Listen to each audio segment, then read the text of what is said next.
కొలన్ శంకర్ రెడ్డి గారు 30 లక్షల 1,000 రూపాయలకు బాలాపూర్ గణేష్ ఉత్సవ సమితి యొక్క లడ్డూను 24వ సంవత్సరానికి దక్కించుకున్నారు.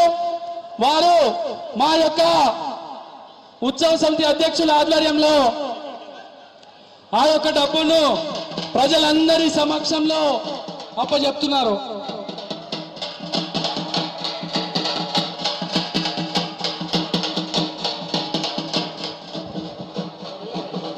డప్పు వాళ్ళు కూడా ఇక్కడికి రండి అన్న ప్లీజ్. డప్పు వాళ్ళందరూ కొంచెం వారికి దారి వదిలేండి. డప్పు వాళ్ళకి అన్న పైన పెట్టుకోవాలడ్డు శంకరన్న. బోల్ గణేష్ భగవానకి, బోల్ గణేష్ భగవానకి. దయచేసి డప్పు వాళ్ళు ముందుకు రావాల్సిందిగా కోరుచున్నాము. పోలీసు వాళ్ళు కొంచెం సహకరించి ముందుకు తీసుకురండి. అన్న ఆ యొక్క డబ్బును మళ్ళీ మన కమిటీ వారికి ఇవ్వండి ప్లీజ్.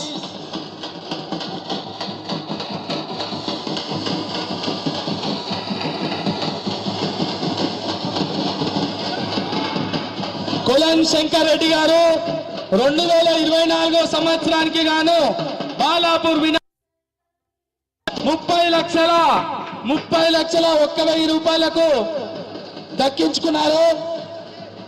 వారికి భగవంతుడు ఎల్లవేళలా వారి యొక్క దీవెనలు ఉండాలని మరొక్కసారి బాలాపూర్ గణేష్ ఉత్సవ సమితి తరపున బగ్గి ఆగాలన్నా ప్లీజ్. అన్నా బగ్గి, హలో హలో అన్నా పోలీస్ వారు దయచేసి మాకు సహకరించండి అన్న. అన్నా పోలీస్ వారు మాకు దయచేసి సహకరించండి అన్న. 2 నిమిషాలు అలా అడ్డు తీసుకున్న వ్యక్తి ఆ బగ్గిలో పోతాడు. పోలీస్ వారు దయచేసి 2 నిమిషాలు సహకరించండి. తర్వాత ప్రశాంతంగా జరుపుకుందాం. 2 నిమిషాలు ప్లీజ్. లడ్డు తీసుకున్న అందులోకి వస్తాడు ప్లీజ్, అప్పటి వరకు ఆపండి. లడ్డు తీసుకున్నటువంటి కొలన్ శంకర్ రెడ్డి గారు బాలాపూర్ బండ్లగూడ కల్సా మాజీ వైస్ చైర్మన్, మాజీ చైర్మన్ కొలన్ శంకర్ రెడ్డి గారు ఆ వాహనం పైకి వస్తారు. దయచేసి పోలీసు వారు సహకరించి లడ్డు డప్పన్నాలు ఇక్కడ రండి అన్న.